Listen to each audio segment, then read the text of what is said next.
नमस्कार दोस्तों, पाथफाइंडर में आप सभी का स्वागत है। मॉडर्न इंडियन हिस्ट्री के लेक्चर नंबर 15 में आज हम डिस्कस करेंगे रिचर्ड वेलेस्ली और विलियम बेंटिक गवर्नर जनरल्स के कार्यकाल को। और मेन फोकस ये रहेगा कि बेंटिक के रिफॉर्म्स क्या थे और चार्टर एक्ट ऑफ 1813 और 1833 इनको हम डिटेल में डिस्कस करेंगे। वेलेस्ली की ज्यादातर जो उसके कार्यकाल की घटनाएं हैं वो हम ऑलरेडी डिस्कस कर चुके हैं in the form of Anglo Mysore Anglo Maratha Wars, तो ये सब ऑलरेडी मेंशन हो चुका है। लेकिन फिर भी एक बार थोड़ा सा मैं आपको ब्रीफली बता दूंगा, कुछ एक दो और इंपॉर्टेंट पॉइंट्स हैं उनको डिस्कस कर लेंगे। कल यानी कि रविवार को 11 बजे हो रहा है अनअकैडमी कॉम्बैट। ये एक फ्री इनिशिएटिव है जिसमें आप देश भर के सबसे बड़े एस्पिरेंट्स के पूल के साथ कंपीट करेंगे। यहां पर हजारों छात्र एक दूसरे से कंपीट कर रहे हैं, अपनी तैयारी का स्तर जांच रहे हैं और इसमें आपको स्कॉलरशिप जीतने का भी मौका है। और अगर आप इसमें हिस्सा लेना चाहते हैं तो यहां पर आपका कोई पेमेंट नहीं करना है, आपको just use the code Mahipal to unlock this combat initiative. अभी आप इसमें एनरोल कर सकते हैं, लिंक आपको डिस्क्रिप्शन में मिल जाएगा। पाथफाइंडर की टेस्ट सीरीज में अब हमने डेली विनर्स के लिए कुछ एक्साइटिंग प्राइसेस रखने शुरू कर दिए हैं। हालांकि प्रीलिम्स में अच्छे स्कोर से ज्यादा आपके लिए कुछ एक्साइटिंग नहीं होना चाहिए, लेकिन फिर भी एक छोटा सा इंसेंटिव हमारी तरफ से है आपके लिए। जो अच्छा परफॉर्म कर रहे हैं, मैं चाहता था कि उनके लिए हम कुछ करें। तो अब रैंक 1 से 3 को मिलेगा 1 महीने का free subscription of Unacademy platform. Rank 4 and 5 को 500 रुपीज के अमेजॉन वाउचर्स और 6 to 10 को 200 रुपीज के अमेजॉन वाउचर्स। विनर्स डेली घोषित किए जाएंगे। जो कल के विनर्स हैं उनका नाम अनाउंस हो चुका है। आप मेरे टेलीग्राम चैनल पर जाकर उन्हें देख सकते हैं, लिस्ट देख सकते हैं, या फिर कम्युनिटी पोस्ट भी देख सकते हैं आप हमारे चैनल की। अगर आप अनअकैडमी प्लेटफॉर्म के माध्यम से यूपीएससी एग्जाम की तैयारी करना चाहते हैं तो यहां पर भारत के बेस्ट एजुकेटर्स लाइव क्लासेस लेते हैं। अनलिमिटेड एक्सेस मिलेगा आपको, जितनी बार चाहें क्लासेस देख सकते हैं, जिस फैकल्टी की चाहें क्लासेस देख सकते हैं। तो यहां पर आपको दो तरह के सब्सक्रिप्शन नजर आएंगे, प्लस और आइकॉनिक। प्लस सब्सक्रिप्शन में आपको मिलेंगी क्लासेस और आइकॉनिक में क्लासेस के अलावा एक पर्सनलाइज्ड मेंटोर। तो यहां पर आपको ये रेट्स पे नहीं करनी है। Use the code Mahipal and you will get flat 10% discount. तो इन प्राइसेस को पे मत कर देना, महिपाल कोड यूज करना और आप कोई भी कोर्स या सब्सक्रिप्शन लें तो उस पर आपको सीधा 10% डिस्काउंट मिल जाएगा if you use this code. अगर आप ऑप्शनल के लिए भी तैयारी करना चाहते हैं तो अनअकैडमी प्लेटफॉर्म पर आपको बहुत सारे ऑप्शनल के कोर्सेस मिल जाएंगे। ऑप्शनल प्लस जीएस का कोर्स आप कॉम्बो के रूप में लेते हैं तो यहाँ पर प्राइस का काफी डिस्काउंट है। अगेन ये प्राइस पे नहीं करनी है। Use the code, get a 10% discount और नो कॉस्ट ईएमआई भी अब अवेलेबल है, उसको भी आप अवेल कर सकते हैं। तो जितने भी एग्जाम्स, कॉम्पिटेटिव एग्जाम्स होते हैं भारत में, ऑलमोस्ट सभी के लिए अनअकैडमी पर आपको कोर्सेस मिल जाएंगे और इन कोर्सेज के जो प्राइसेस हैं वो आपको ये पे नहीं करने हैं। किसी भी सब्सक्रिप्शन के लिए आप महिपाल कोड यूज करिए और आपको 10% डिस्काउंट उस पर प्राप्त हो जाएगा। अभी तक हम 1798 तक का कार्यकाल देख चुके हैं अलग अलग गवर्नर जनरल्स का, जिसमें मेनली इंपॉर्टेंट है वॉरेन हेस्टिंग्स और कॉर्नवालिस और उनके रिफॉर्म्स। 1798 में भारत भेजा जाता है रिचर्ड कॉली वेलेस्ली को। इसका एक और नाम था, एक बार मैंने क्वेश्चन देखा था उसमें मॉर्निंगटन लिखा हुआ था, ठीक है। तो ये क्या अर्ल ऑफ मॉर्निंगटन था, ये इसकी उपाधि थी। He was the earl of Mornington, ये इसका पहले नाम हुआ करता था। तो एक बार बस क्वेश्चन में देखा इसलिए मैं बता देता हूं, वैसे कभी पूछेंगे नहीं, रिचर्ड वेलेस्ली ही लिखा जाएगा। तो रिचर्ड वेलेस्ली को भारत भेजा गया 1798 में और 1805 में ये वापस चला गया। अब आप देखोगे एवरेज टर्म जो है वो 7 या 10 साल का दिया जाता है सारे गवर्नर जनरल्स को। वेलेस्ली जब भारत आया था उस समय ईस्ट इंडिया कंपनी के पास ये जो आप लाइट ब्राउन या थोड़ा सा जो मटमैला ब्राउन कलर है इसमें देख रहे हैं, ये एरिया इनके पास हुआ करता था और कुछ कुछ एरिया यहां पर था, ठीक है। लेकिन जब वेलेस्ली 1805 में वापस गया तो ये जितना भी आपको ऑरेंजिश ब्राउन कलर दिख रहा है ये इनके पास आ चुका था डायरेक्ट रूल में, और ये पूरा पर्पल कलर यानी कि Maratha power east India company के अधीन आ चुके थे सब्सिडियरी अलायंस में। तो वेलेस्ली ने अपनी सब्सिडियरी अलायंस की पॉलिसी और लड़ाइयों की मदद से ईस्ट इंडिया कंपनी का जो एरिया था भारत में, जिसको अब ब्रिटिश पोजेशंस इन इंडिया कहा जाने लगा था, याद करो, है ना, पिट्स इंडिया एक्ट, इस ब्रिटिश पोजेशन इन इंडिया को उसने डबल कर दिया डायरेक्ट टेरिटरी के रूप में। और अगर आप सब्सिडियरी अलायंस वाले एरियाज को भी गिनते हो तो ऑलमोस्ट ट्रिपल करके चला गया था ये एरिया। वेलेस्ली अपने आप को टाइगर ऑफ बंगाल कहा करता था और इसने आकर एग्रेसिवली सारे राज्यों को ये कहना शुरू करा कि सब्सिडियरी अलायंस साइन करो। तो जितने दोस्त थे, जितने दुश्मन थे, सबको सब्सिडियरी अलायंस साइन करने के लिए कहा गया। कई नहीं माने, इसीलिए 4th एंग्लो मैसूर वॉर हुआ, 2nd एंग्लो मराठा वॉर हुआ। इनकी कहानी हम डिस्कस कर चुके हैं पहले ही अलग अलग लेक्चर्स में, तो फिर से रिपीट नहीं होगी। तो इसके कार्यकाल में एक और इंपॉर्टेंट काम इसने क्या किया था, 1799 में censorship of the press act इसने पास करवाया। इसके तहत इंडिया में जो एक नई नई प्रेस इंडस्ट्री कैलकाटा जैसे शहर में डेवलप होनी शुरू हुई थी, इस पर उसने सेंसर लगवा दिए क्योंकि उसको फ्रेंच इन्वेजन का खतरा था। याद है आपको, टीपू सुल्तान नेपोलियन के साथ पत्राचार कर रहा था, तो इसको लगता था कि कहीं फ्रेंच यहाँ पर इन्वेड ना कर दें, लिबर्टी, इक्वालिटी, फ्रेटर्निटी की भावनाएं ना भड़का दें यहाँ पर अखबार, तो इसीलिए इसने प्रेस को सेंसर कर दिया। बाद में आप देखेंगे कि कुछ गवर्नर जनरल आए जिन्होंने प्रेस को लिबरलाइज भी किया, जैसे मेटकाफ है, लिबरेटर ऑफ द प्रेस की उपाधि उसको दी जाती है। सन 1800 में फोर्ट विलियम कॉलेज की स्थापना इसने करवाई। इस पे स्टार मार्क कर लेना, बहुत इंपॉर्टेंट पॉइंट है। फोर्ट विलियम कॉलेज एक एकेडमी ऑफ ओरिएंटल स्टडीज के रूप में स्थापित किया गया था। इसका क्या मतलब है? ओरिएंटल स्टडीज, ये लोग कहते थे ओरिएंट, भारत, चाइना, इन कंट्रीज को अंग्रेज ओरिएंट कहा करते थे। ओरिएंटल स्टडीज का मतलब ये है कि जो भारत की भाषाएं हैं, जैसे कि संस्कृत है, फिर जैसे फारसी का इस्तेमाल बहुत बढ़ गया था, इन सभी भाषाओं को लर्न करना और ब्रिटिश ऑफिसर्स को इनमें थोड़ा सा ट्रेन किया जाए, और मेनली एकेडमिक्स के पॉइंट ऑफ व्यू से देखो तो अनुवाद करना। तो लक्ष्य ये था कि ओरिएंटल भाषाओं का अनुवाद वगैरह किया जाए, उसके लिए यहाँ पर ट्रेनिंग दी जाए लोगों को। तो इन्होंने एक्सपर्ट्स पकड़ लिए, जैसे मान लो किसी को संस्कृत आती थी तो उसको बुला लिया कि तुम आ जाओ, तुम दूसरों को भी सिखाओ। फारसी किसी को आती थी उसको लिया है, इंग्लिश बोलने वाले व्यक्ति की बात कर रहा हूं मैं। तो इस तरह से उसने फोर्ट विलियम कॉलेज की स्थापना करी, और वेलेस्ली का सपना यह था कि यहां पर हम सिविल सर्वेंट्स को भी ट्रेन कर सकते हैं। लेकिन कंपनी जो है उसके डायरेक्टर्स इसके फेवर में नहीं थे, इसीलिए वेलेस्ली के मान लो 4 साल के अंदर अंदर ही, जब वेलेस्ली यहाँ था तभी इस कॉलेज की फंडिंग रोक दी गई, और इनफैक्ट वेलेस्ली के जाने के बाद तो इसको बहुत कम पैसे मिलते थे, और धीरे धीरे ये कॉलेज की इंपॉर्टेंस कम होती गई। और 1840s में, प्रोबेबली सम टाइम अराउंड 1849 या ऐसा कुछ था ईयर, मैं श्योर नहीं हूँ, इसको बंद करवा दिया गया कॉलेज को। ठीक है, तो उसने सपना क्या सोचा था कि फोर्ट विलियम कॉलेज को मैं एक बढ़िया एकेडमी बना दूंगा। लाल बहादुर शास्त्री एकेडमी बनाने के सपने थे इसके, लेकिन ये पूरे नहीं हो पाए। ईस्ट इंडिया कंपनी के डायरेक्टर चाहते थे कि इस तरह की जो एकेडमी हो जहां पर हम सिविल सर्वेंट्स को ट्रेन करें, वो लंदन में ही रहे, ताकि ऑफिसर्स ज्यादा भारतीय ना बन जाए। ये उनको डर था, इसीलिए वो लंदन में ही एकेडमी खोल दी उन्होंने कुछ सालों बाद। और उसके बनने के बाद वहां पर फोर्ट विलियम कॉलेज को पैसा वैसा थोड़ा सा मिलना कम हो गया। तो वेलेस्ली के समय में जो आपको टेरिटोरियल गेन्स मैंने बताए थे पिछले लेक्चर्स में, वो एक बार फिर से आप याद कर लो। यहाँ पर देख सकते हो कि देखो वेलेस्ली ने कितनी सारी टेरिटरी, जो भी आपको पिंक में नजर आ रही है, ये अपने डायरेक्ट कंट्रोल में ले ली, और बाकी जो एरिया है वो सब सब्सिडरी अलायंस में तो था ही। वेलेस्ली जब भारत से गया 1805 में, तो उसके जाने के बाद एक बार फिर से कॉर्नवालिस को भेजा गया, क्योंकि कॉर्नवालिस इतना फेवरेट था ना वहां के एडमिनिस्ट्रेटर्स का, प्राइम मिनिस्टर वगैरह सबका दुलारा था, एकदम हीरो था कॉर्नवालिस इंग्लैंड में। कॉर्नवालिस को बोला कि यार आप फिर से चले जाओ, ये बहुत लड़ाई झगड़े करके आ गया है, रिफॉर्म्स की जरूरत है, क्योंकि कॉर्नवालिस की जो पहचान थी वो एक अच्छे एडमिनिस्ट्रेटर, रिफॉर्म्स वाले पर्सन के रूप में थी। तो कॉर्नवालिस को फिर से भेजा, लेकिन वो यहाँ आया और 1-2 महीने में बीमार होकर मर गया वो। ठीक है, कॉर्नवालिस की डेथ हो गई, तो इसीलिए उसके बाद जॉर्ज बार्लो को बनाया गया। तो वो हार्डली 1 या 2 महीने रहा था कॉर्नवालिस, उसके बाद जॉर्ज बार्लो को एक्टिंग गवर्नर जनरल 2 साल बनाया गया। बार्लो के कार्यकाल में केवल एक इंपॉर्टेंट घटना है जो आपको याद रखनी है, वेल्लोर म्यूटिनी। तो वेल्लोर याद करो कहां पर है, आरकोट के पास में, कर्नाटक में। वेल्लोर में टीपू सुल्तान के बेटों को रखा गया था सेफ कीपिंग के लिए। याद है ना आपको, टीपू सुल्तान के बेटों को कॉर्नवालिस ले गया था थर्ड एंग्लो मैसूर वॉर के बाद, तो उनको सेफ कीपिंग के लिए वेल्लोर में रखा जा रहा था, वेल्लोर के किले में।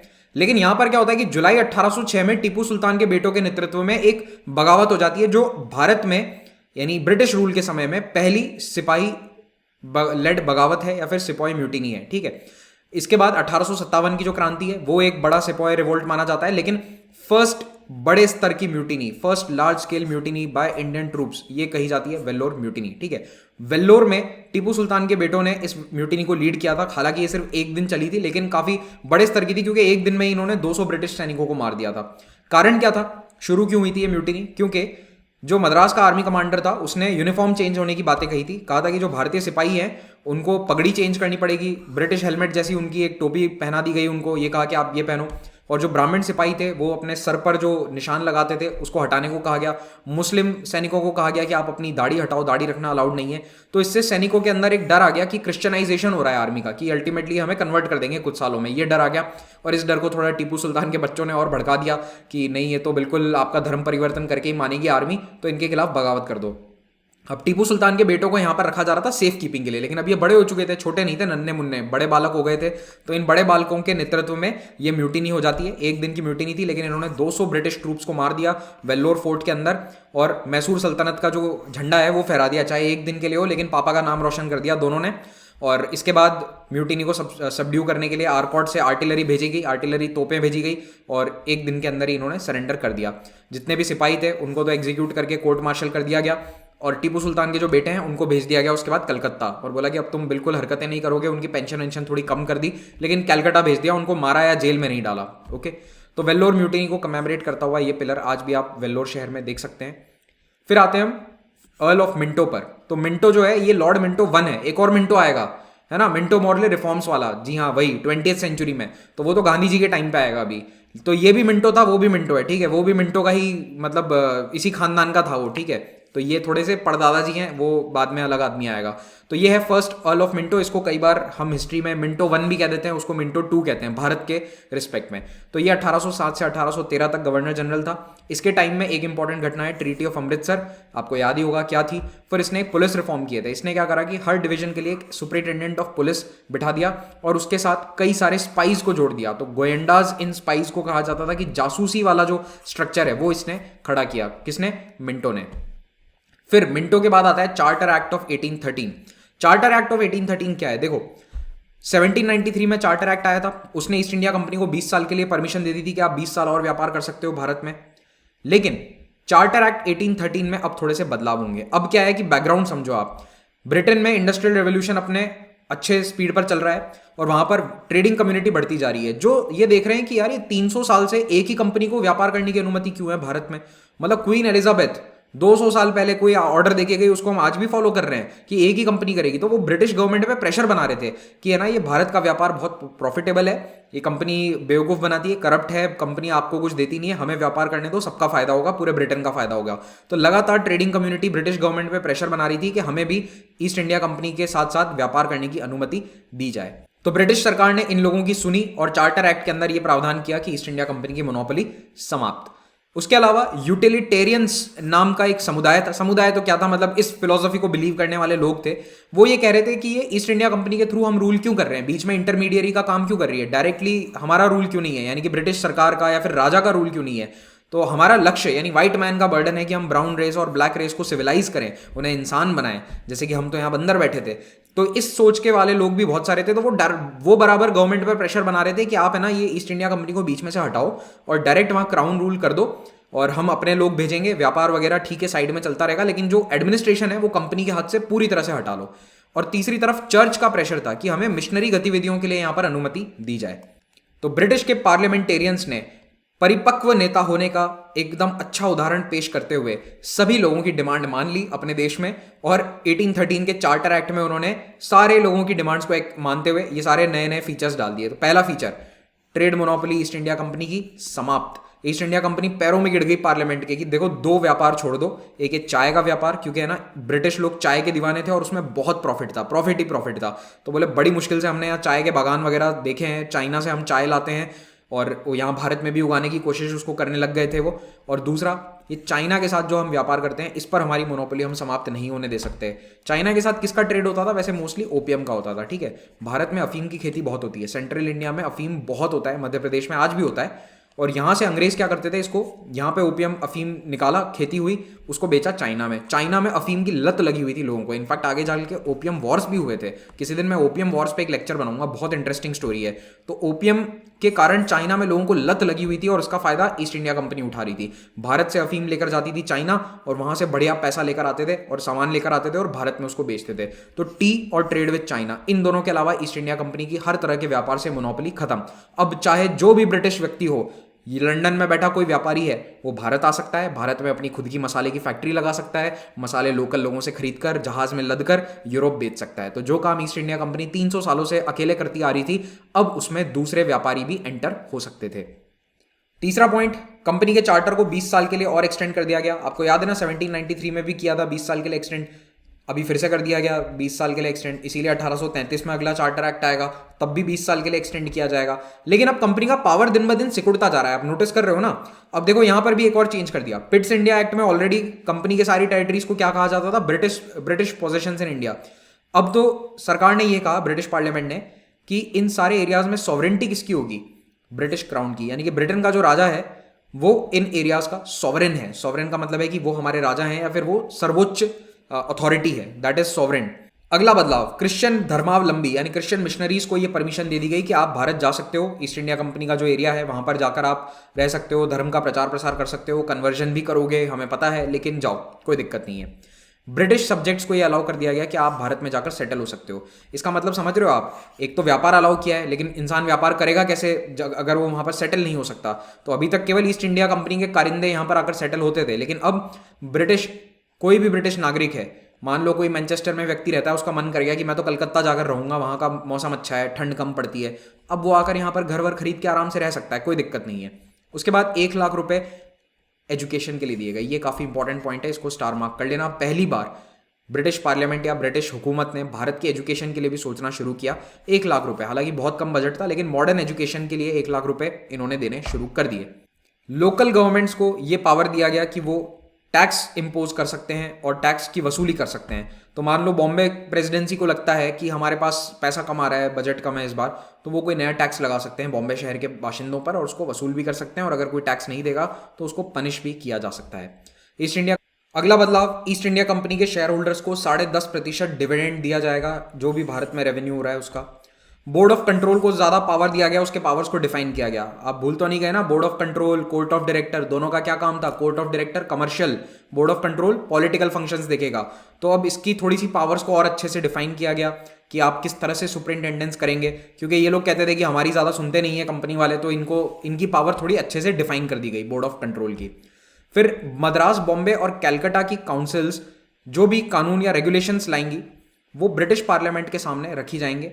तो इस तरह से आप देख रहे हो कि ब्रिटिश टेरिटरीज को कॉन्स्टिट्यूशनल पोजीशन दी जा रही है, यानी कि मद्रास या बॉम्बे के लिए कोई नया कानून बनाना है तो वो ब्रिटिश पार्लियामेंट के समक्ष पेश किया जाएगा। तो इस तरह से इन टेरिटरीज को एक तरह से ब्रिटेन का डायरेक्टली हिस्सा माना जा रहा है।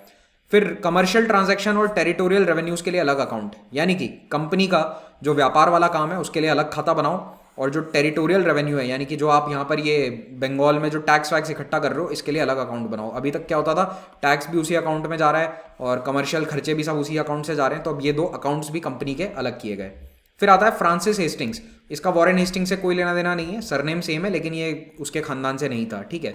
तो हेस्टिंग्स 2 हैं, याद रखना, एक वॉरेन हेस्टिंग्स और एक फ्रांसिस हेस्टिंग्स, दोनों में फर्क है टाइम का। और एक मिंटो भी 2 आएंगे, ठीक है, मिंटो एक आ चुका है और एक आएगा बाद में 20वीं सेंचुरी में। तो फ्रांसिस हेस्टिंग्स 10 साल के लिए गवर्नर था, 1813 से 1823। इसके समय में इसने एक रिफॉर्म किया, पुलिस रिफॉर्म। इसने दरोगा और जितने भी सबॉर्डिनेट पोजीशंस थे पुलिस में उनको अबॉलिश कर दिया सारे टेरिटरीज में एक्सेप्ट बंगाल। तो बंगाल के अलावा जितने भी प्रोविंस हैं, जैसे कि अपर प्रोविंस, जो रोहिलखंड वाला और इलाका था उसको अब अपर प्रोविंसेस कहा जाने लगा था, उसी से नाम आया बाद में उत्तर प्रदेश। तो ये अपर प्रोविंसेस जैसे इलाकों से इसने दरोगा और उनके सबॉर्डिनेट पोजीशंस को खत्म कर दिया। यानी कि जो रिफॉर्म्स इसके पहले वाले गवर्नर जनरल्स लेकर आए थे, जैसे कि कॉर्नवालिस या फिर हेस्टिंग्स, उसमें थोड़े थोड़े अब बदलाव आने शुरू हुए हैं। हेस्टिंग्स के कार्यकाल में 3 इंपॉर्टेंट लड़ाइयां होती है, एक तो एंग्लो नेपाल वॉर, फिर तीसरा एंग्लो मराठा वॉर, और पिंडारीज के खिलाफ कैंपेन चलाया गया। तो वो एंग्लो मराठा वॉर शुरू होने का जो कारण था, याद है ना आपको, पिंडारी कैंपेन ही था। फिर इसके टाइम पे 4 इंपॉर्टेंट कॉलेजेस हैं जिनकी स्थापना होती है। तो देखो, 3 संस्कृत कॉलेज स्थापित किए गए कलकत्ता, दिल्ली और आगरा में, और हिंदू कॉलेज की स्थापना होती है कलकत्ता में, यह आज भी मौजूद है। और इसकी स्थापना कंपनी ने नहीं करी थी, राजा राम मोहन रॉय और डेविड हेयर नाम का एक स्कॉटिश व्यक्ति था, इन दोनों ने मिलकर हिंदू कॉलेज की स्थापना करी थी। हिंदू कॉलेज इसलिए इंपॉर्टेंट है क्योंकि आगे चलकर यहां पर जो बंगाल के अंदर एक रेवोल्यूशन आता है, कल्चरल रेवोल्यूशन, उसका ये हब बन गया। यहाँ पर बहुत सारे इंपॉर्टेंट लोग पढ़े, कई लोगों ने पढ़ाया। तो हिंदू कॉलेज जो एक सेंटर ऑफ लर्निंग बन गया, जहाँ से कई रेवोल्यूशनरीज या कई सोशल रिफॉर्मर्स निकल कर आते हैं। तो हिंदू कॉलेज इसलिए इंपॉर्टेंट है। 1817 में इसकी स्थापना हुई है। और देखो, जिस भी चीज़ की 200 एनिवर्सरी आती है ना, वो ऑटोमेटिकली एग्जाम के लिए इंपॉर्टेंट होता है। तो 2017 के एग्जाम्स के समय सब इसको याद किया करते थे कि अब इसके 200 साल हो गए। अब आप लोग अपने अपने ईयर देख लेना, जैसे कि 2022-23 के लिए जो एग्जाम की तैयारी कर रहे हैं, वो देखना कि क्या इंपॉर्टेंट है, उसको आपको पढ़ना है, 200th एनिवर्सरी जिसकी भी आने वाली हो। तो ये 3 संस्कृत कॉलेज और हिंदू कॉलेज, ये याद रखिएगा। ये प्रेस के प्रति थोड़ा लिबरल रवैया रखता था, इसलिए इसने वेलेस्ली के दौरान लगाई गई प्रेस सेंसरशिप को खत्म कर दिया। एंग्लो मराठा वॉर के बाद ईस्ट इंडिया कंपनी के पास बॉम्बे के आसपास काफी नए एरियाज जुड़ गए थे, तो इनको इन्होंने रिकॉन्स्टिट्यूट किया बॉम्बे प्रेसिडेंसी के रूप में। प्रेसिडेंसी पहले भी एग्जिस्ट करती थी, लेकिन पहले उसके पास केवल बॉम्बे शहर और थोड़ा सा एरिया था। अब आप देखो कितना सारा एरिया आ गया इनके पास। तो यहाँ गुजरात से लेकर ऑलमोस्ट मैसूर वाले एरिया तक ये पूरी बॉम्बे प्रेसिडेंसी होती थी। तो इसमें काफ़ी एरिया में इंक्रीज हुआ, इसलिए बॉम्बे प्रेसिडेंसी को एक तरह से रिकंस्ट्रक्ट या रिक्रिएट किया गया। 1820 में इसके कार्यकाल के दौरान रैयतवारी सिस्टम आता है। रैयतवारी सिस्टम को लाने वाला व्यक्ति था थॉमस मुनरो, जो मद्रास का गवर्नर था। रैयतवारी, परमानेंट सेटलमेंट, इन सबको हम एक अलग लेक्चर में डिटेल में डिस्कस कर लेंगे। तो अब 1823 में ब्रिटिश रूल ऑलमोस्ट पूरे इंडिया पर आ चुका है। केवल अब सिख बचे हैं, सिंध बचा है, और नेपाल के साथ भी ट्रीटी ऑफ सुगौली हो चुकी है। तो अब आप वो पैरेलल याद करो, मैंने आपको जो सिंध वाला पूरा कैंपेन बताया था, आप समझ रहे हो ना पावर कितना बढ़ चुका है, ये लोग यहाँ तक पहुंच चुके हैं। यानी जो सतलज नदी है, यहाँ तक ईस्ट इंडिया कंपनी का रूल पहुंच गया है, और यहाँ पे कन्याकुमारी तक इनका रूल है। 1823 में कुछ महीनों के लिए एक्टिंग गवर्नर जनरल था जॉन एडम्स। इसने बस एक इंपॉर्टेंट निर्णय लिया था जो हमें याद रखना है। इसने प्रेस के खिलाफ बहुत स्ट्रिक्ट रूल्स लेकर आ गया। ये कहा कि कोई भी प्रेस नहीं खोल सकता विदाउट परमिशन, लाइसेंस चाहिए आपको अगर आपको प्रेस स्थापित करनी है। और ये इंडियन अखबारों से बहुत चिढ़ता था, तो मेनली राजा राम मोहन रॉय का जो अखबार था मिरातुल अकबर, उसको पब्लिकेशन स्टॉप करना पड़ा था जॉन एडम्स के इस निर्णय के कारण। 1823 से 1828 तक था विलियम एमहर्स्ट, जिसके कार्यकाल में कुछ भी इंपॉर्टेंट नहीं होता है, कुछ भी याद नहीं रखना है, बस Anglo Burmese war, treaty of Yandabo वो पहले ही पढ़ चुके हैं। और भरतपुर जो राजस्थान में स्थित है उस प्रिंसली स्टेट को इसने कैप्चर कर लिया था क्योंकि वहां के राजा के साथ इनकी कुछ प्रॉब्लम चल रही थी। फिर आ जाओ विलियम बेंटिक पे। ये सबसे इंपॉर्टेंट गवर्नर जनरल्स में से एक है। आई थिंक अगर आप टॉप 3 देखो जिनके कार्यकाल के बारे में आपको सब कुछ मालूम होना चाहिए तो ये टॉप 3 में हमेशा आएगा। तो अगर आप कुछ भी ना पढ़ के जाओ तो कम से कम विलियम बेंटिक के रिफॉर्म्स पढ़ जाना, कॉर्नवालिस के रिफॉर्म्स पढ़ जाना। अगर हेस्टिंग्स को छोड़ दो तो भी इन दोनों को मत छोड़ना, बेंटिक और कॉर्नवालिस। वैसे तो हेस्टिंग्स भी पढ़ लेना, उसने भी बहुत कुछ किया था, लेकिन बेंटिक क्योंकि सोशल और एडमिनिस्ट्रेटिव दोनों रिफॉर्म्स इसने किए इसीलिए ये ज्यादा इंपॉर्टेंट है। तो विलियम बेंटिक जो है ये गवर्नर जनरल ऑफ बंगाल की उपाधि रखता था, क्योंकि ये उपाधि कब से चल रही है याद है ना आपको, 1773। कब? Regulating act, Warren Hastings, first governor general of Bengal. तो ये 1828 से 33 तक गवर्नर जनरल ऑफ बंगाल कहलाया। और उसके बाद आ जाता है चार्टर एक्ट ऑफ 1833, जिसके बाद ये बंगाल शब्द को बदलकर इंडिया कर दिया गया। क्योंकि भाई इनका एरिया भी तो कितना है ना, अब इनको शोभा थोड़ा ना देता है केवल बंगाल पे रूल थोड़े ना कर रहे हैं, अब तो पूरे भारत पे रूल कर रहे हैं। तो इसीलिए कंपनी या फिर ब्रिटिश सरकार ने डिसाइड किया कि उपाधि जो है वो होनी चाहिए गवर्नर जनरल ऑफ इंडिया। तो इसीलिए विलियम बेंटिक बन गया आखिरी गवर्नर जनरल ऑफ बंगाल और पहला गवर्नर जनरल ऑफ इंडिया। दोनों चीजें याद रखना। अब गवर्नर ऑफ बंगाल तो चल ही रहे हैं, बंगाल के गवर्नर पद खत्म नहीं हुए। वो तो हेस्टिंग्स जब गवर्नर जनरल बना बंगाल का तो बाद में कोई और गवर्नर बन गया बंगाल का। तो governor of Bengal, governor of Madras, governor of Bombay वो सब अलग हैं, वो सब इनके सबऑर्डिनेट हैं। मेन उपाधि किसकी है? गवर्नर जनरल ऑफ इंडिया की। बाद में चल के ये चेंज हो जाएगी वाइसरॉय में, है ना। तो ये जो बदलाव होंगे ना उसमें डायरेक्टली प्रीलिम्स में पूछा जाता है कि फर्स्ट गवर्नर जनरल कौन था, लास्ट कौन था, फर्स्ट वाइसरॉय कौन है, लास्ट वाइसरॉय कौन है। तो इस तरह से आपको बदलाव थोड़े याद रखने चाहिए। कोशिश करना कि इसका एक चार्ट बना के अपने रूम में चिपका लो। On a side note, Bentinck के बारे में मैं आपको ये बताना चाहता हूं कि बेंटिक की हिस्टोरियंस बहुत तारीफ करते हैं, क्योंकि बेंटिक है ना ये भारत के लोगों के बारे में भी परवाह करता था, साथ साथ में कंपनी के कर्मचारियों के बारे में भी परवाह करता था। इसका यह मकसद था कि बेस्ट से बेस्ट एडमिनिस्ट्रेशन हो, कंपनी का भी फायदा हो, कंपनी के ऊपर बहुत ज्यादा बोझ ना आए, कर्मचारी भी ठीक से काम करें, लोगों के लिए भी हम अच्छा काम करें, सोशल रिफॉर्म्स करें। तो इसका पर्सनल नेचर जो था ना वो इसके एडमिनिस्ट्रेशन में भी झलकता है। तो इसने कई रिफॉर्म्स करने की कोशिश करी जिसमें सबका भला हो, ठीक है। तो इसके क्या क्या रिफॉर्म्स थे, सारे इंपॉर्टेंट है। पहला, इसने एक तो एसपी का ऑफिस अबॉलिश कर दिया। इसने कहा कि जो कलेक्टर मजिस्ट्रेट है जिसका काम अभी तक रेवेन्यू कलेक्शन था, याद है ना, कॉर्नवालिस ने अलग कर दिया था, उनको कहा कि तुम ही पुलिस फोर्स का काम कर लो, पुलिस के लिए अलग से कोई डिपार्टमेंट की जरूरत नहीं है। बेसिकली इसलिए किया था क्योंकि पैसा बचाना था। इनका एंग्लो बर्मीज वॉर में काफी पैसा खर्च हो गया था, फिर ये जो एंग्लो मराठा वॉर्स और इतनी लड़ाइयां चली थी कि इनके पैसे बहुत खर्च हो रहे थे, कंपनी के पास पैसे नहीं थे। तो इसीलिए इसने कहा कि ये पुलिस वाला काम मैजिस्ट्रेट या कलेक्टर ही कर लेगा। तो हर डिवीजन के कमिश्नर को ये कहा गया कि तुम एसपी के वाला काम कर लो। लेकिन ये एक्सपेरिमेंट फेल हो गया क्योंकि इनके पास ऑलरेडी बहुत काम था, तो ये वो एसपी वाला काम कर नहीं पाए, ठीक है, इसलिए ये एक्सपेरिमेंट फेल माना जाता है। उधर जो इसके सबऑर्डिनेट थे यानी मद्रास और बॉम्बे की प्रेसिडेंसीज, वो इस फैसले से नाखुश थे, तो इसीलिए उन्होंने अपने स्तर पर मैजिस्ट्रेट की ड्यूटीज को अलग कर दिया, पुलिस की ड्यूटीज अलग कर दी। तो ये थोड़ा सा इसका कॉन्ट्रोवर्शियल फैसला था। फिर इसके जुडिशियल रिफॉर्म्स पर आ जाते हैं। तो इसने कॉर्नवालिस द्वारा स्थापित किए गए 4 सर्किट कोर्ट अबॉलिश कर दिए, खत्म कर दिए। ये 4 सर्किट कोर्ट कौन से शहरों में थे याद है आपको, और किसने स्थापित किए थे? कॉर्नवालिस ने किए थे। कमेंट में बताओ मुझे अभी टाइप करके।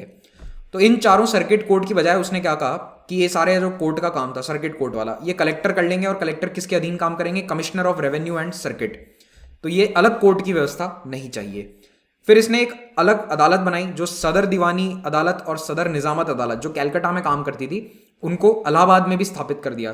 तो अब जो अपर प्रोविंसेस वाला एरिया है या अवध के आसपास वाला एरिया है, वहां का जो भी केस होगा वो इन अदालतों में जाएगा इलाहाबाद में, ठीक है। तब से इलाहाबाद में सदर दीवानी और निजामत अदालतें हैं।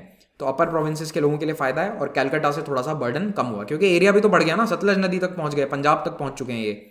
1833 में इसने मैकॉले के अधीन लॉ कमीशन की स्थापना करी। जी हाँ, ये वही वाला मैकॉले है। तो मैकॉले का काम क्या था, या इस लॉ कमीशन का काम क्या था कि आप कोडिफाई करो कानूनों को। लेकिन इसमें बहुत टाइम लग गया, इनका काम जो है वो खत्म हुआ तब तक इन्होंने अपनी रिपोर्ट पेश करी, लेकिन कानून बनते बनते 20 साल और लग गए। तो 1859 में जाकर सिविल प्रोसीजर कोड सीपीसी, 1860 में इंडियन पीनल कोड आईपीसी, और क्रिमिनल प्रोसीजर कोड CRPC 1861 में ये तीनों कानून लागू होते हैं इन सालों में। तो इनको याद रखना, ये बार बार काम आएंगे पॉलिटी में भी, कॉन्स्टिट्यूशन में भी, और वैसे भी जनरल नॉलेज के लिए भी आपको ये मालूम होना चाहिए। तो लॉ कमीशन किसके अधीन था? मैकॉले के अधीन। और मैकॉले का एजुकेशन पॉलिसी में भी रोल है, जिसको हम आगे एक अलग लेक्चर में डिस्कस करेंगे। फिर आते हैं इसके सोशल रिफॉर्म्स पर। तो राजा राम मोहन रॉय के कैंपेन के कारण इसने सती प्रथा को ऑफिशियली आउटलॉ कर दिया। ठीक है, 1829 was the year. Sati practice को इसने बंद करवा दिया।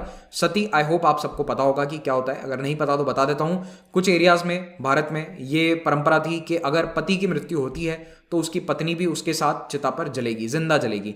अब एक बात आप समझो, ऐसा नहीं था कि हर आदमी मरा तो उसकी पति सती होती थी उसके साथ, लेकिन ये काफी कॉमन प्रैक्टिस थी।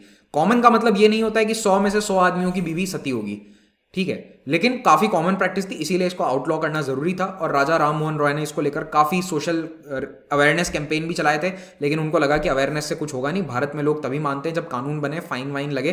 तो इसीलिए उसने बेंटिक को जाकर बोला, राम मोहन रॉय जी ने, कि भाई इसको बैन करवाओ। बेंटिक ने बोला हाँ ठीक है, ये प्रथा तो बिल्कुल खत्म होनी चाहिए, और कर दी।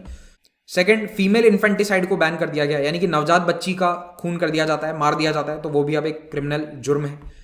ह्यूमन सैक्रिफाइस बैन कर दिया गया। कुछ एरियाज में ह्यूमन सैक्रिफाइस होते थे, तो उसकी खबरें जब बेंटिक को मिली तो बेंटिक चौंक गया, उसने बोला अरे भाई ये बंद करो, ह्यूमन सैक्रिफाइस कैसे हो सकता है।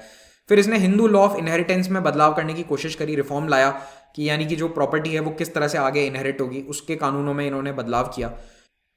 1830 में व्यापार को सुगम बनाने के लिए और ट्रेड के रास्तों को सेफ बनाने के लिए बेंटिक के ऑर्डर पर कर्नल स्लीमैन ने ठगों के खिलाफ कैंपेन चलाया।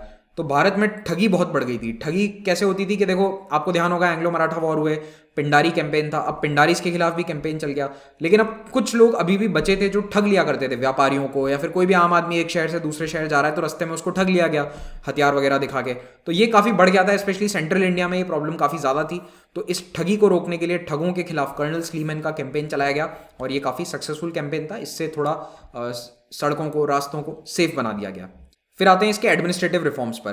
तो बेंटिक ने ये डिसीजन लिया कि non intervention in Indian kingdoms, यानी कि हम किसी भी नवाब या फिर राजा महाराजा के साम्राज्य में हस्तक्षेप नहीं करेंगे अनटिल एंड अनलेस वहां पर न्याय व्यवस्था या शासन व्यवस्था पूरी तरह से चरमरा चुकी है। तो अगर बहुत ज्यादा मिस गवर्नमेंट हो रहा है तो फिर हम कानून व्यवस्था अपने हाथ में लेंगे। ऐसा ही इन्होंने किया मैसूर स्टेट के साथ कुछ सालों के लिए। तो वहां पर लॉर्ड कब्बन को भेजा गया, और इसी कब्बन के नाम पर आज भी बैंगलोर का जो सबसे बड़ा पार्क है उसको कब्बन पार्क के नाम से जाना जाता है। जो बेंगलुरु कभी गए हैं तो उन्होंने डेफिनेटली कब्बन पार्क या कब्बन रोड जैसे नाम सुने होंगे। तो ये जो कब्बन है इसको एक एडमिनिस्ट्रेटर के रूप में भेजा गया था, क्योंकि मैसूर की सरकार बिल्कुल इनएफिशिएंटली काम कर रही थी।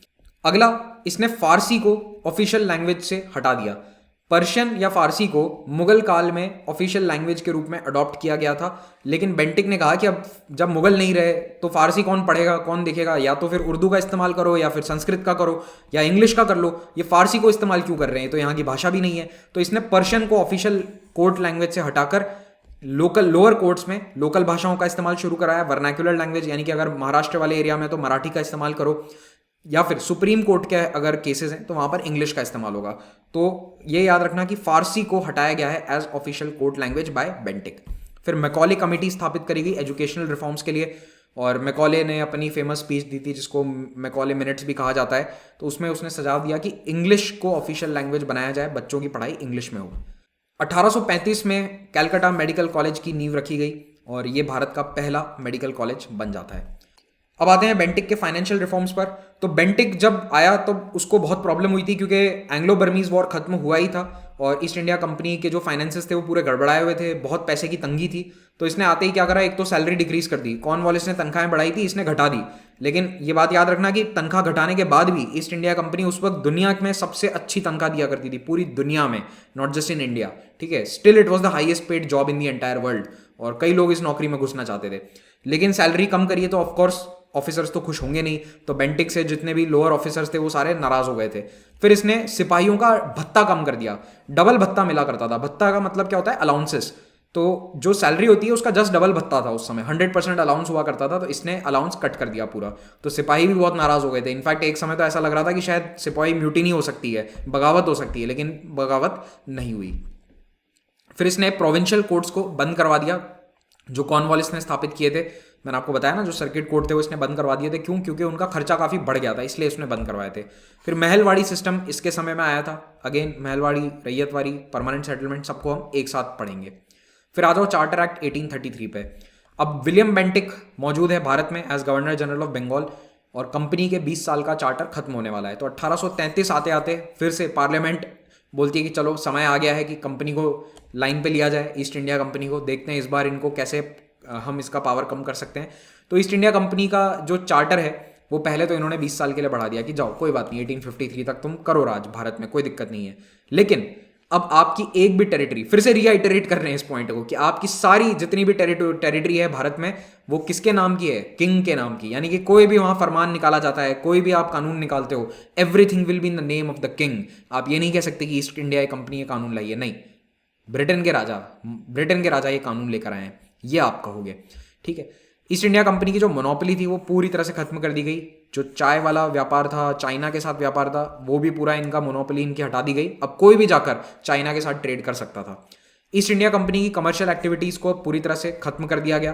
कंपनी को कहा कि अब आप रिटायर हो जाओ, बहुत साल आपने व्यापार कर लिया, 250-300 साल हो चुके हैं, अब आप एडमिनिस्ट्रेटिव काम देखो, केवल ऑफिसर्स वगैरह रिक्रूट करने हैं, उनको भारत भेजना, ये काम देखो। व्यापार जो है, अब आपकी वैसे भी मोनोपोली खत्म हो गई है, तो व्यापार अब दूसरे बिजनेसेस को करने दो। अब आप तो एडमिनिस्ट्रेशन देखो, रेवेन्यू वगैरह देखो, पूरा देश चला रहे हो भाई। इंडिया जो है वो दुनिया के सबसे फर्टाइल एरियाज में से एक था, इतना बड़ा और इतना प्रॉफिटेबल कंट्री है, तो रेवेन्यू में देखो क्या ये व्यापार वगैरह के अंदर आप अपना इंटरेस्ट रखना चाहते हो।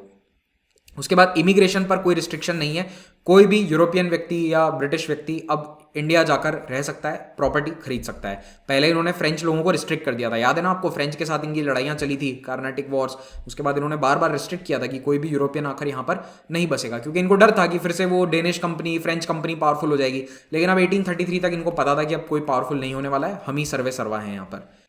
इस कानून ने गवर्नर जनरल ऑफ बंगाल के टाइटल को बदलकर कर दिया गवर्नर जनरल ऑफ इंडिया, क्योंकि अब शोभा नहीं देता ना, बंगाल पे राज थोड़ा ना कर रहे हो आप, पूरे भारत पे कर रहे हो।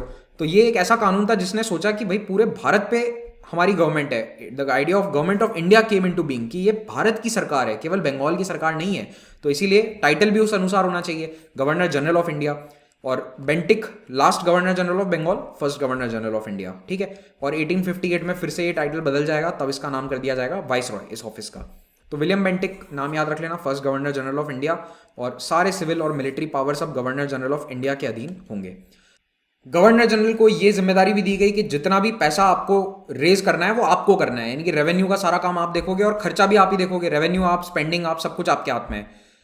मद्रास और बॉम्बे के हाथ से लेजिस्लेटिव पावर, यानी कि कानून बनाने की शक्ति ले ली गई। पहले याद है डिसेंट्रलाइजेशन हुआ था, इनको पावर दे दी गई थी कि आप अपने कानून खुद बना लो, लेकिन इस 1833 के कानून में इनसे ये पावर छीन ली गई कि अब सारी कानून बनाने की यानी लेजिस्लेटिव पावर किसके हाथ में है? Governor general of India, Calcutta के हाथ में। तो इनको अपने प्रपोजल कलकत्ता भेजने होंगे, वहां से अगर अप्रूवल आता है तो फिर ये अपने कानून बना सकते हैं। फिर जो गवर्नर जनरल की काउंसिल होती थी उसको एनलार्ज किया गया, बड़ा किया गया। यहाँ पर अब 4 सदस्य होंगे, एक लॉ मेंबर ऐड किया गया काउंसिल में, जो कि मैकॉले था, उसको लॉ मेंबर के रूप में जोड़ा गया था। और उसका काम क्या होगा कि कानून बनाने के लिए आप एडवाइस दो। तो अब आप देख रहे हो कि इनको धीरे धीरे लग रहा है कि हमें यहाँ सरकार चलानी पड़ेगी, तो ये उसी तरह से बिहेव कर रहे हैं जैसा ये ब्रिटेन में भी सरकार चलाते थे, वैसे ही ब्रिटिश अब यहाँ पर भी सरकार चलाने के उद्देश्य से अपनी काउंसिल को बढ़ा रहे हैं, थोड़े से पावर्स को डिफाइन कर रहे हैं। और लॉ कमीशन ऑफ इंडिया भी इन्होंने स्थापित कर दिया, जिसका काम क्या होगा कि सारे लॉज को कोडिफाई करो, एक प्रॉपर नियम, कानून, कायदा सब कुछ बनेगा, उसके अनुसार यहाँ पर सरकार चलेगी। तो लॉ कमीशन ने ये काम शुरू तो किया, लेकिन अल्टीमेटली इन सारे कानूनों को कोडिफाई करने में बहुत टाइम लग गया, 1860s तक जाकर ये काम पूरा हो पाया था। अगला इंपॉर्टेंट पॉइंट, कंपनी ने पहली बार, नॉट कंपनी, ब्रिटिश हुकूमत ने पहली बार ये बात कही कि भारतीय लोगों के खिलाफ किसी प्रकार का भेदभाव नहीं होगा। तो अगर मान लो ईस्ट इंडिया कंपनी को किसी को नौकरी पर रखना है, तो भारतीय लोगों के खिलाफ, चाहे वो धर्म हो, जन्म हो, रंग हो, इसके आधार पर कोई भी डिस्क्रिमिनेशन नहीं होगा। लेकिन ये थोड़ा सा बस कागजी नियम था, एक्चुअली में भेदभाव होता था। भेदभाव यही था कि भारत का कोई भी हो उसको मत रखो। सीनियर ऑफिसर्स तो ऑफकोर्स इंग्लिश ही होते थे, लेकिन ऑन पेपर उन्होंने पहली बार इक्वालिटी की बातें कही है कि कम से कम नौकरी देने में किसी के साथ भेदभाव नहीं होगा। भारत और दुनिया के अन्य हिस्सों में उस समय गुलामी प्रथा थी, स्लेव्स रखे जाते थे। तो ब्रिटिश सरकार ने वैसे अपने देश में 1833 में ही स्लेवरी को अबॉलिश कर दिया था, लेकिन उनको लगा कि भारत में अभी टाइम लगेगा, तो इस चार्टर एक्ट में उन्होंने ये लिख दिया कि हाँ धीरे धीरे हम खत्म कर देंगे, we will work towards abolishing it. और 1843 में फाइनली भारत में भी गुलामी प्रथा को खत्म कर दिया गया। तो 1833 में इंग्लैंड ने अपने देश में गुलामी को बंद कर दिया, लेकिन उनके जो एम्पायर के एरियाज थे वहां पर फिर भी गुलामी चलती रही थी। और भारत में 1843 और अन्य हिस्सों में भी धीरे धीरे। उसके बाद सिविल सर्वेंट्स के रिक्रूटमेंट में पहली बार यह बात कही गई कि ओपन कंपटीशन होगा, यानी कि कोई भी इसमें हिस्सा ले सकता है। भारतीय लोगों को डी बार नहीं किया जाएगा, भारतीय लोगों को रोका नहीं जाएगा। लेकिन अगेन ये भी कहने की बात थी, कथनी और करनी में इनके फर्क था। इसके लिए ऑपोजिशन काफी आया था कोर्ट ऑफ डायरेक्टर से, इसीलिए ये आइडिया कभी प्रैक्टिकली इंप्लीमेंट नहीं हो पाया, बहुत टाइम लग गया इसको। 1853 के बाद जाकर ये इंप्लीमेंट हो पाया था। ठीक है, तो ओपन कंपटीशन की बात पहली बार करी गई थी 1833 में, लेकिन ओपन कंपटीशन शुरू नहीं हुआ था अभी, वो बाद में होगा, 1853 में जाकर होगा। तो ये जो भी कानून अब बनाए जाएंगे भारत में, उनको रेगुलेशन नहीं कहा जाएगा, उनको एक्ट कहा जाएगा। यानी कि जैसा ब्रिटेन में पार्लियामेंट बनाती है एक्ट, वैसा ही अब भारत में जो भी सरकार कानून बनाएगी, जो एग्जीक्यूटिव काउंसिल कानून बनाएगी, उसको अब कहा जाएगा एक्ट। तो इसी के साथ ये लेक्चर समाप्त होता है। अगर आपको पीडीएफ डाउनलोड करना है तो आप पाथफाइंडर या फिर मेरे पर्सनल टेलीग्राम चैनल, दोनों से इस पीडीएफ को डाउनलोड कर सकते हैं। अगर आपको लेक्चर अच्छा लगा तो प्लीज इसको शेयर करें और चैनल को सब्सक्राइब जरूर करें।